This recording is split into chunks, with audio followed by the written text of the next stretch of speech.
تو چلیں ایک ایسے سوال پر بات کرتے ہیں جو شاید سننے میں تھوڑا عجیب لگے۔ کیا جنت جو ہمیشہ کی خوشی کی جگہ ہے، کیا وہ کبھی بورنگ ہو سکتی ہے؟ آج ہم اسی دلچسپ موضوع کو اسلامی نقطہ نظر سے دیکھیں گے۔ اچھا، تو آئیے ذرا تصور سے شروع کرتے ہیں۔ صرف ایک لمحے کے لیے سوچیں کہ اگر جنت کا تصور کیا جائے تو ذہن میں کیا آتا ہے؟ سوچیں ذرا، اگر کوئی جنت میں داخل ہو تو وہ سب سے پہلی چیز کیا ہوگی جو وہ کرنا چاہے گا؟ یہ سوال نا اس بڑے تصور کو ہماری اپنی گہری خواہشات سے جوڑ دیتا ہے۔ دیکھیں، بہت سے لوگوں کے لیے تو پہلا خیال یہی ہوتا ہے کہ اپنے پیاروں سے ملیں جو اس دنیا سے چلے گئے۔ کچھ لوگ شاید تاریخ کو اپنی آنکھوں سے دیکھنا چاہیں۔ سوچیں ذرا، احرام مصر کو بنتے ہوئے دیکھنا یا جنگ بدر کا وہ منظر۔ اور کچھ کے لیے تو خواہش بہت سادہ لیکن اتنی ہی حیرت انگیز ہو سکتی ہے جیسے بس اڑنے کی صلاحیت مل جائے، یا آپ جانتے ہیں بس کسی چیز کی خواہش کی اور وہ فوراً سامنے آ گئی۔ لیکن اصل بات یہ ہے کہ جتنے بھی ہمارے خیالات ہیں نا، یہ تو کچھ بھی نہیں۔ یہ حدیث قدسی ہمیں بتاتی ہے کہ ہم جو کچھ بھی سوچ سکتے ہیں جنت اس سے کئی آگے ہے۔ اللہ تعالیٰ فرماتا ہے کہ اس نے اپنے نیک بندوں کے لیے وہ کچھ تیار کیا ہے جو نہ کسی آنکھ نے دیکھا، نہ کسی کان نے سنا، اور نہ ہی کبھی کسی انسان کے دل میں اس کا خیال گزرا۔ مطلب ہماری سوچ کی ایک حد ہے، جنت کی نہیں۔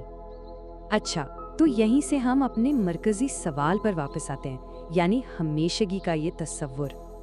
اگر خوشی مسلسل ہو، کوئی چیلنج نہ ہو، کوئی مشکل نہ ہو، تو کیا کوئی شخص آخرکار جنت میں بور ہو سکتا ہے؟ یہ ایک بڑا فلسفیانہ سوال ہے نا، کہ اگر ہر لمحہ پرفیکٹ ہو تو کیا پرفیکشن خود اپنی کشش کھو دے گی؟ کیا کوئی ایک ہی کیفیت سے اکتا سکتا ہے؟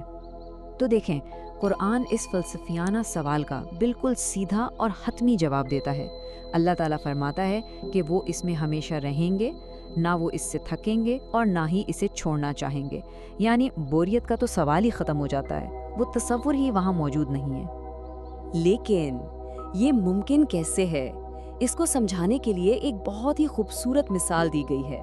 سوچیں کہ کوئی جنت میں اپنا پسندیدہ پھل کھاتا ہے۔ اب جب وہ اگلی بار وہی پھل کھائے گا نا، تو اس کا ذائقہ پہلے سے بھی زیادہ مزیدار ہوگا، ہر تجربہ نیا ہوگا اور پچھلے سے بہتر ہوگا۔ تو یکسانیت یا چیزوں کے پرانے ہو جانے کا تو سوال ہی پیدا نہیں ہوتا۔ تو یہ سب کیسے ممکن ہے؟ دیکھیں، اس کا جواب اس بات میں ہے کہ جنت ہماری دنیا کے اصولوں سے بالکل الگ، ایک مختلف ہی سطح پر کام کرتی ہے۔ ہماری دنیاوی عقل نہ بالکل اس بچے کی طرح ہے جو ماں کے پیٹ میں ہو اور باہر کی دنیا میں ایک قوس قزح کو سمجھنے کی کوشش کر رہا ہو۔ یہ ممکن ہی نہیں ہے۔ اس بچے کے پاس وہ حواس ہی نہیں ہے کہ وہ اس حقیقت کو سمجھ سکے۔ بالکل اسی طرح ہمارے پاس بھی وہ صلاحیت نہیں ہے کہ ہم آخرت کی حقیقت کو پوری طرح سے سمجھ سکیں۔ اب ذرا خوشی کے پیمانے کو سمجھنے کی کوشش کرتے ہیں۔ ذرا اس پر غور کریں۔ اس زمین پر 1000 سال کی بالکل پرفیکٹ زندگی، میرا مطلب ہے 1000 سال جس میں ایک لمحے کا بھی دکھ نہ ہو، وہ زندگی بھی جنت کے صرف 1 گھنٹے کا مقابلہ نہیں کر سکتی۔ جنت کا وہ 1 گھنٹہ اس سے کہیں زیادہ قیمتی اور خوشی سے بھرا ہوا ہے۔ یہ ہے وہ پیمانہ جس کی ہم بات کر رہے ہیں۔ اور یہاں بات اور بھی گہری ہو جاتی ہے۔ اس سے یہ پتہ چلتا ہے کہ خود جنت کے اندر بھی خوشیوں کے الگ الگ درجات ہیں۔ تو پچھلی مثال کو ہی آگے بڑھاتے ہیں۔ اب تصور کریں کہ 1000 سال جنت میں اس کی تمام ناقابل تصور نعمتوں کے ساتھ گزارے جائیں، ٹھیک ہے؟ وہ 1000 سال بھی اللہ کے دیدار میں گزارے گئے صرف 1 گھنٹے کے سامنے کچھ بھی نہیں۔ وہ ایک تجربہ اتنا زیادہ خوشی والا ہے کہ باقی سب کچھ اس کے آگے مان پڑ جاتا ہے۔ اس سے یہ پتہ چلتا ہے کہ سب سے بڑی خوشی مخلوق میں نہیں بلکہ خالق میں ہے۔ اس کو سمجھنے کے لیے سورج اور آئینے کی ایک بہت اچھی مثال ہے۔ دنیا میں جتنی بھی خوبصورتی ہے نا، خاندان سے محبت، قدرت کے نظارے، فن، یہ سب کچھ ایک آئینے میں سورج کے عکس کی طرح ہے، اور ہم اس عکس سے محبت کرتے ہیں، جو کہ ایک فطری بات ہے۔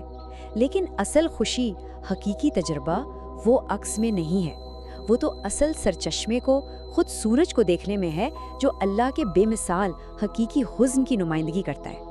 تو یہی وہ حتمی وجہ ہے کہ جنت میں بوریت ناممکن کیوں ہے۔